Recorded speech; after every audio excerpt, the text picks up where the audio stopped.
याद गई बात, दिन भी था, वीडियो भी था और थ्योरम भी भूल गया। ऐसा नहीं करना है, सब याद रखना है ना। तो अगर आपको याद है तो हमने अपने प्रीवियस वीडियो में ये भी कहा था कि इस वीडियो में हम डिस्कस करेंगे थ्योरम जो कि पैरेलल लाइन से रिलेटेड होगा। वो ये कि अगर कोई भी दो लाइन है वो तीसरी लाइन के पैरेलल है, मतलब कोई भी दो लाइन है वो तीसरी लाइन के पैरेलल है, तो वो दोनों लाइन भी एक दूसरे के पैरेलल होंगी। ठीक है, तो यही हमारा थ्योरम भी है। थ्योरम नंबर 6 इस चैप्टर का, या थ्योरम नंबर 6 है इस चैप्टर का। हम 5 थ्योरम्स कंप्लीट कर चुके हैं। पहला थ्योरम था वर्टिकली अपोजिट एंगल्स है ना, दूसरा था अल्टरनेटिव लीनियर एंगल्स इक्वल होते हैं, तीसरा थ्योरम उसका कन्वर्स था कि अगर अल्टरनेटिव लीनियर एंगल्स है तो वो लाइंस पैरेलल होंगी। फोर्थ थ्योरम था हमारा कॉन्स्टिट्यूटिव इंटीरियर एंगल, और थ्योरम नंबर 5 था उसी का कन्वर्स। अब है हमारा थ्योरम नंबर 6 पैरेलल लाइन से रिलेटेड। ये क्या कह रहा है कि if two lines are parallel to the same line, अगर कोई भी दो लाइन एक सेम लाइन से पैरेलल है, they will be parallel to each other, तो वो दोनों लाइन एक दूसरे की भी पैरेलल होंगी। ठीक है, ये हमारा थ्योरम है कि अगर कोई भी दो लाइन है, अगर कोई भी दो लाइन है, सपोज ये दो लाइन है, ये एक पैरेलल लाइन है, ये एक पैरेलल लाइन है ना, मतलब ये एक लाइन है, ये एक लाइन है। ठीक है, हाँ ऐसे ये हमारी दो लाइन्स हैं। अगर ये तीसरी लाइन यहाँ पर है, अगर ये जो लाइन है हमारी ये इस लाइन के पैरेलल है, और ये थर्ड लाइन जो है हमारी, ये हमारी तीनों लाइन है सपोज। ठीक है, ये हमारी तीनों लाइन है, ये वाली लाइन इस लाइन के पैरेलल है ना, और ये वाली लाइन भी इस लाइन के पैरेलल है। अकॉर्डिंग टू थ्योरम ये दोनों लाइन भी आपस में पैरेलल होंगी। क्लियर? अब ये थ्योरम है तो हम लोग इसको प्रूव भी कर सकते हैं। प्रूफ कर, क्योंकि हमारी ज्योमेट्री है तो ज्योमेट्री में प्रूफ के लिए डायग्राम होना बहुत जरूरी, मतलब सॉल्यूशन के लिए डायग्राम होना बहुत जरूरी है। अगर डायग्राम फिगर आपके पास रहेगा तो आप किसी भी क्वेश्चन को इजीली सॉल्व कर सकोगे। ठीक है, ये तो बहुत ज्यादा टफ हो जाता है आपके लिए। ठीक है, तो हम पहले डायग्राम अपना बना लेते हैं। हम 3 लाइन ड्रॉ कर लेते हैं। ठीक है, ये लाइन एम है, ये लाइन एल है, एन है, और ये लाइन एल है। ठीक है, ये हमारी 3 लाइन्स हैं। थ्योरम के अकॉर्डिंग अगर कोई भी दो लाइन है तो किसी लाइन के पैरेलल है तो वो दोनों लाइंस भी पैरेलल होगी। तो हमारा गिवन क्या दिया हुआ है, हमारा गिवन ये है कि m is parallel to n and l is parallel to n, ये हमारा गिवन है। अब हमें ये प्रूव करना है कि हमें टू प्रूव क्या करना है कि m is parallel to l, ये हमें थ्योरम के अकॉर्डिंग प्रूव करना है। इसके लिए इसमें हमें कंस्ट्रक्शन करनी पड़ेगी। कंस्ट्रक्शन जो भी हम करते हैं किसी फिगर में वो हमको सॉल्व करते हुए टाइम लिखना होता है कि हम कंस्ट्रक्शन क्या कर रहे हैं। कंस्ट्रक्शन में हम क्या करेंगे, we will draw a transversal, we will draw a transversal. Clear? इन तीनों लाइन से हमें ट्रांसवर्सल ड्रॉ करेंगे। सपोज ये हमने ट्रांसवर्सल ड्रॉ कर दिया, ये हमारी हो गई टी। ठीक है, अब ये एंगल हो गया हमारा x, ये एंगल y, और ये एंगल z। अब हम क्या देखेंगे कि हमारी जो लाइन m है वो पैरेलल टू n है, angle x equals to angle y होगा। कैसे होगा? करेस्पॉन्डिंग एंगल एक्सियम से। इसका आपको फुल फॉर्म लिखना है ना, शॉर्ट में नहीं लिखना है। Angle x equals to angle y हो गया। अब इसको मान लेते हैं first. Now n is parallel to l, n is parallel to l, so angle y will be equals to angle z. This is again from corresponding angle axiom, and this is equation second. So we can write from first and second. From first and second, first में क्या कह रहा है, angle x equals to angle y, और second में क्या कह रहा है, angle y equals to angle z. तो इसके हिसाब से angle y angle x के भी इक्वल है और angle z angle y के भी इक्वल है। तो हम इसे क्या लिख सकते हैं कि angle x equals to angle z होगा हमारा। अब देखिए एंगल x और एंगल z, ये दोनों एंगल्स इक्वल है और ये दोनों क्या है, करेस्पॉन्डिंग एंगल इक्वल है। क्योंकि angle x equals to angle z है तो हम कह सकते हैं कि line m is parallel to line l by converse of corresponding angle axiom. हमने देखा था कि अगर कोई भी लाइंस में करेस्पॉन्डिंग एंगल्स इक्वल होते हैं तो वो दोनों लाइंस पैरेलल होती हैं। ठीक है, तो हमें क्या प्रूफ करना था कि m is parallel to l। हमने प्रूफ कर दिया है कि पैरेलल टू एस। देखो कितना सिंपल था, हमने सिर्फ एक ट्रांसवर्सल ड्रॉ करके और करस्पॉन्डिंग एंगल एक्सियम यूज करके अपना ये थ्योरम प्रूव कर दिया है ना। इससे हमने क्या देखा कि अगर कोई भी दो लाइंस एक लाइन के पैरेलल है तो वो तीनों लाइन आपस में पैरेलल हो जाती हैं, ठीक है। अब अभी तक हमने कॉन्स्टिट्यूटिव इंटीरियर एंगल और ये पैरेलल लाइन वाला मतलब कॉन्स्टिट्यूटिव इंटीरियर एंगल का थ्योरम देख लिया हमने और पैरेलल लाइन का थ्योरम भी देख लिया है। अब हम इससे रिलेटेड कुछ क्वेश्चन भी कर लेते हैं। क्वेश्चन हर चीज से रिलेट करना इसलिए जरूरी है ताकि आपकी प्रैक्टिस होगी, आपको वो चीजें और क्लियरली समझ में आती है ना। हम क्वेश्चन करेंगे तो आपको वहां पर आप थ्योरम एक्सियम्स अप्लाई करोगे, जैसे जैसे आप क्वेश्चन सॉल्व करते रहोगे वैसे वैसे आपको वो थ्योरम या एक्सियम रटना नहीं पड़ेगा। एक तो आप समझे रहते हो, जब हम समझाते तो आप समझते हो, दूसरी बार जब आप सॉल्व करोगे तो वो और क्लियरली आपके माइंड में फील हो जाएगा, है ना। तो हम देख लेते हैं हमारा फर्स्ट क्वेश्चन क्या है। हमारा फर्स्ट क्वेश्चन कह रहा है, फर्स्ट क्वेश्चन है हमारा, इफ इन फिगर दिया होगा, बनाते हैं इसको। In figure AB, CD and EF are three parallel lines, ठीक है। AB, CD and EF are three parallel lines. Now if 4y equals to 5x, ये कंडीशन दी है कि if 4y equals to 5x and z equals to y minus 30, then find angle Q, ठीक है। ये हमारा question है और हमारा डायग्राम भी हम देख लेते हैं क्या है। डायग्राम इस टाइप का है। डायग्राम जो है ये AB हो गया हमारा, ये A, ये B, ठीक है। उसके बाद ये ज्वाइन हो जाएगा, ये हो गया हमारा E, ये हो गया हमारा F। उसके बाद फिर यहाँ से एक लाइन है ये C और ये पॉइंट D है, ठीक है। यहाँ से एक रे है ये P और एक रे इधर ये Q। Now this point is G and this point is R. This angle is X, this is Y and this is Z, this one is Q. Clear? This is our figure. So in question it is given that AB, CD and EF are three parallel lines. Means AB, CD and EF are parallel to each other. And the condition is given that if 4y equals to 5x and z equals to y minus 30, these are our condition. So we have to find angle Q, है ना। हमें angle Q find करना है तो हम क्या करेंगे, simply देखो हमारा दिया है कि line AB is parallel to CD है, ये हमारा सॉल्यूशन है। हमें दिया है कि line AB is parallel to CD दिया हुआ है, तो अगर हम देखें तो हमारा angle PGA equals to angle GDC होगा। AB और CD लाइन पैरेलल है एंड सपोज क्या DP एक ट्रांसवर्सल बन गई उसमें, अगर उसको अलग से फिगर देखें तो ये लाइन AB है, ये लाइन हमारी CD है ना। इससे एक ट्रांसवर्सल ड्रॉ है ये DP, ठीक है। अगर ये एंगल Y है तो ये एंगल यानी कि ये एंगल Y होगा करस्पॉन्डिंग एंगल एक्सियम से, है ना, equals to angle Y by corresponding angle axiom. आप फिर से कह रहे हैं फुल फॉर्म लिखना है, शॉर्ट फॉर्म में मत लिखना यहाँ पे, ठीक है।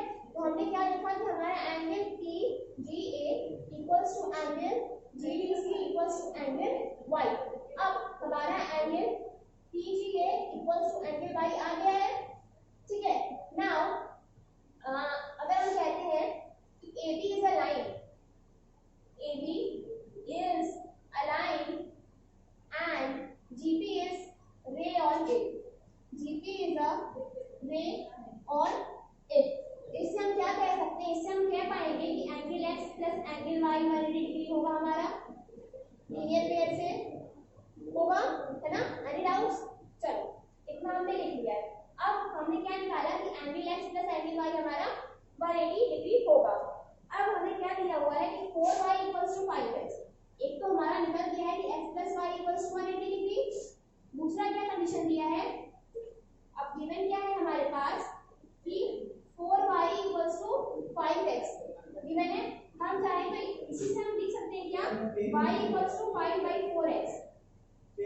लिख सकते हैं, लिख लिया। अब ये इक्वेशन फर्स्ट है, ये इक्वेशन सेकंड है। Put second in one first. अगर हम सेकंड को फर्स्ट में पुट करते हैं तो हमारा क्या आएगा, x प्लस y की वैल्यू यहाँ से क्या आएगी 5/4x, 5/4x इक्वल्स टू 180। इतना आएगा तो ये क्या बन जाएगा, इसको सॉल्व करने में ये हो जाएगा 4x plus 5x equals to 720। ये होगा, कितना हो गया। अब ये क्या बन जाएगा, ये हो गया तो हम लिख पाएंगे 9x इक्वल्स टू 720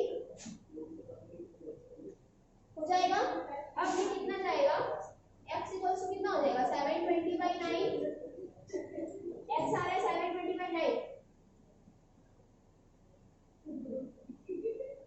इतना आ गया। अब हम इसको सॉल्व करेंगे तो हमारी जो है x की वैल्यू आ जाएगी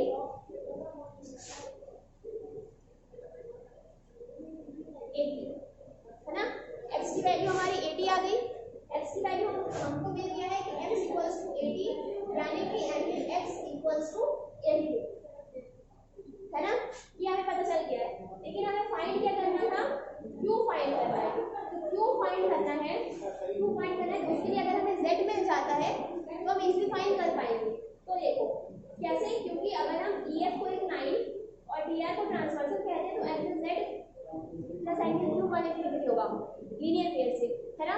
ये होगा हमारा, तो उसके लिए पहले हमें एंगल z फाइंड करना होगा। अब हमें x मिल चुका है तो x से हम y फाइंड कर सकते हैं ना। x की वैल्यू हमारी 80 आ गई है। अगर हम हमारा गिवन हमने क्या निकाला था, हमने निकाला था कि y इक्वल्स टू 5/4x, है ना।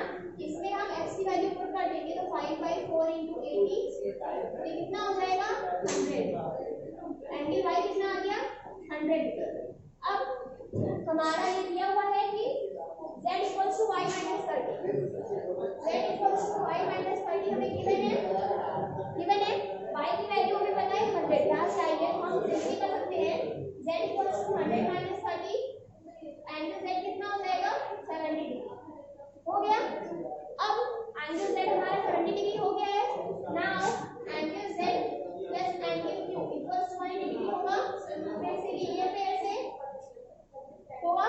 तो z की वैल्यू है 70 डिग्री, q की वैल्यू पता नहीं है इक्वल्स टू 180 डिग्री, तो यहाँ से एंगल q कितना आ जाएगा 180 degree minus 70 degree equals to 100 degree. क्या आ रहा है, तो हमारा q का वैल्यू कितना आ गया 110 आ गया हमारा, कितना दिख रहा है सबको, ये हो गया 110। Angle q equals to 180 minus 70 equals to 110 degree. Clear. तो देखो कितना इजीली हमने सिर्फ अपना थ्योरम और एक्सिस यूज करके इसकी वैल्यू निकाल ली है। इसी तरह हम एक और क्वेश्चन देख लेते हैं। दूसरे क्वेश्चन में भी हमें कुछ एंगल्स निकालने होंगे, मतलब एक फिगर दिया होगा उसमें 4-5 एंगल्स हमें फाइंड करने होंगे, वही अपने थ्योरम और एक्सिस का यूज करके, ठीक है। उसमें भी यही सब थ्योरम है, कंसेक्यूटिव इंटीरियर, पैरेलल लाइंस वाले, alternate interior, corresponding, vertically opposite, ये सब हम पढ़ चुके हैं। लीनियर पेयर, अभी तक हम जितने भी क्वेश्चन सॉल्व कर रहे हैं वो इन्हीं सबको यूज करके भी सॉल्व कर रहे हैं। अब ये जो क्वेश्चन है इसमें भी वही सब थ्योरम का यूज करके कुछ 4-5 एंगल्स रहेंगे वो हमको फाइंड करना है, ठीक है। तो हम देख लेते हैं हमारा क्वेश्चन क्या है। हमारा नेक्स्ट क्वेश्चन है, क्वेश्चन नंबर 2 है कि in figure if AB is parallel to CD, if AB is parallel to CD, then find the value of first x, second angle GHS, third angle PRG, angle PRG, and fourth angle CHF, and last one fifth angle RSD। Clear. ये हमारा question है। अब figure भी हम draw कर लेते हैं। Question का फिगर जो है हमारा कुछ इस टाइप से है। सपोज ये लाइन AB है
तो हमारे क्वेश्चन में क्या कह रहा है, हमारा क्वेश्चन कह रहा है कि in figure if AB is parallel to CD, figure में AB parallel to CD given है, then find the value of x, हमें x की वैल्यू फाइंड करनी है, इस फिगर से हम x की वैल्यू फाइंड करेंगे, और एंगल GHS, एंगल GHS यानी कि ये वाला एंगल हमें फाइंड करना है ना। फिर क्या है एंगल PRG, एंगल PRG यानी कि ये वाला एंगल हम फाइंड करेंगे, है ना। फिर क्या है एंगल CHF, एंगल CHF यानी ये वाला एंगल हमें फाइंड करना रहेगा। फिर फिफ्थ में एंगल RSP, एंगल RSP यानी कि ये वाला एंगल। अब सबसे पहले हम अपना फर्स्ट में क्या फाइंड करना है x, है ना। तो हम देख लेते हैं हम कैसे करेंगे। देखो गिवन क्या है AB पैरेलल टू CD, है ना। फर्स्ट हम सॉल्व कर रहे हैं, AB is parallel to CD है हमारा, AB पैरेलल टू CD है, तो angle PRG, angle PRG equals to angle RSH equals to 3x होगा। करस्पॉन्डिंग एंगल एलसीएम से angle PRG equals to angle RSH equals to 3x, है ना। तो ये भी हमारा 3x हो जाएगा, ये भी हमारा 3x हो जाएगा। Now 3x plus 2x equals to 180 degree, linear method से होगा। तो यहाँ से क्या आ जाएगा 5x इक्वल्स टू 180, x कितना आ गया 180 बाई 5 यानी कि 36 है ना। x की वैल्यू हमारी 36 डिग्री आ गई, तो हमारा फर्स्ट आ गया, फर्स्ट में x इक्वल्स टू 36 आ गया, है ना। अब सेकंड क्या है, सेकंड है एंगल GHS, एंगल GHS यानी कि ये वाला एंगल, ये वाला एंगल हमें फाइंड करना है। अब देखो ये वाला एंगल हमें फाइंड करना है, हाँ। तो हम क्या कह सकते हैं, देखो लाइन EF, सेकंड हम करते हैं, सेकंड के हिसाब से अगर हम देखें तो EF and AB intersect each other,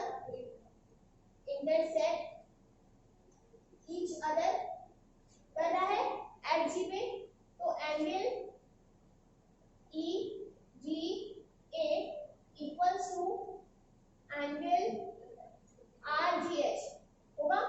ये एंगल जो है हमारा ये इसके इक्वल होगा, यानी ये भी 2x, कैसे वर्टिकली अपोजिट एंगल से होगा ना। Angle EGA equals to angle RGH, ये एंगल इसके इक्वल होगा वर्टिकली अपोजिट एंगल से। अब देखो ये दोनों हमारी AB पैरेलल टू CD है, AB पैरेलल टू CD था, ठीक है। EF हमारा ट्रांसवर्सल है and EF is a transversal, है ना। तो ये एंगल यानी कि angle RGH plus angle GHS equals to 180 degree होगा। क्या कह रहा है एंगल RGH यानी कि ये वाला एंगल और एंगल GHS यानी कि ये वाला एंगल 180 डिग्री होगा, कॉन्जिक्यूटिव इंटीरियर एंगल से होगा। ये कॉन्जिक्यूटिव इंटीरियर एंगल है, ठीक है, उससे हो गया। तो हमारा एंगल RGH कितना है 2x plus angle GHS equals to 180। अब x की वैल्यू मुझे पता है कितनी है 36, x इक्वल्स टू 36 है, तो 2x कितना हो जाएगा 72 हो जाएगा। तो यहाँ से हम लिख सकते हैं 72 plus angle GHS equals to 180 degree, angle GHS कितना आ जाएगा 180 डिग्री माइनस 72 डिग्री होगा। ये कितना हो जाएगा 10 में से 2 गया 8, ये हमारा आ जाएगा 108 है ना। एंगल GHS कितना आ गया, एंगल GHS की वैल्यू आ गई 180। हमने सेकंड भी फाइंड कर लिया था है। अब देखो फर्स्ट और सेकंड यानी कि x की वैल्यू और GHS की वैल्यू आ गई है, हम इसको यहाँ लिख देते हैं कि हमारी x की वैल्यू हमारी 36 डिग्री आई है। ठीक है, अब हम देखते हैं थर्ड में क्या है, एंगल PRG। एंगल PRG यानी कि एंगल PRG ये वाला है। अब ये तो 3x है, फर्स्ट में हम सॉल्व करेंगे तो वो हमारा 3x आएगा। तो थर्ड है एंगल PRG यानी कि 3x। x की वैल्यू को पता है 36, तो सिंपली एंगल PRG कितना हो जाएगा, 3 into 36 कितना हो जाएगा, 180 आ गया। ठीक है, अब हम चलते हैं फोर्थ पे। फोर्थ क्या है, एंगल CHF है ना, एंगल CHF यानी कि ये वाला है। एंगल CHF यानी कि ये वाला एंगल। अब देखो ये वाला एंगल और ये वाला एंगल इक्वल होगा, है ना, वर्टिकली अपोजिट एंगल से। तो हम क्या कहेंगे कि angle CHF is equal to angle GHS। कैसे, वर्टिकली अपोजिट एंगल से। देखो ये वाली लाइन और ये वाली लाइन इंटरसेक्ट कर रही है पॉइंट X पे, तो जो वर्टिकली अपोजिट एंगल्स होंगे वो इक्वल होंगे, है ना।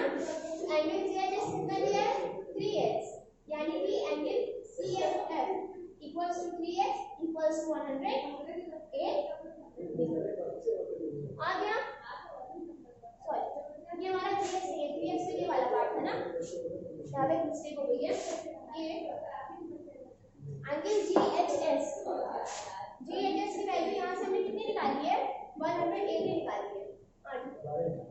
GHS की वैल्यू तो निकाली है 180, तो एंगल CHS भी हमारा 180 डिग्री आ गया। अब फिफ्थ पार्ट क्या है, लास्ट वाला, एंगल RSD। एंगल RSD यानी कि ये वाला एंगल हमें फाइंड करना है। तो देखो ये वाला जो एंगल है, एंगल RSD, उसके लिए हम कह सकते हैं कि angle PRB equals to angle RSD consecutive interior corresponding angle axiom से एंगल PRB और एंगल RSD इक्वल होगा, और हमें एंगल RSD फाइंड करना है। और PRB की वैल्यू कितनी है, 2x है ना, ये 2x है, तो ये RSD equals to 2x। x की वैल्यू कितनी है, 36, angle RSD equals to 2x equals to 2 into 36, angle RSD equals to 72 degree आ गया हमारा। देखो सिंपली हमारा आंसर आ गया, सारे थ्योरम्स एक्सियम्स हमने यूज करके आंसर निकाल लिया है ना। तो गाइस इस वीडियो में इतना ही। अभी हमने लाइंस, एंगल्स मतलब पैरेलल लाइंस, ट्रांसवर्सल वाले सारे थ्योरम्स और एक्सियम खत्म कर लिए हैं। अब नेक्स्ट वीडियो में हम स्टार्ट करेंगे एंगल सम प्रॉपर्टी, मतलब ट्राइंगल से रिलेटेड हम थ्योरम देखेंगे। ठीक है, ट्राइंगल से रिलेटेड थ्योरम और एंगल सम प्रॉपर्टी उसमें आएगा। ठीक है, तो गाइस अभी के लिए इतना ही। Till then thank you.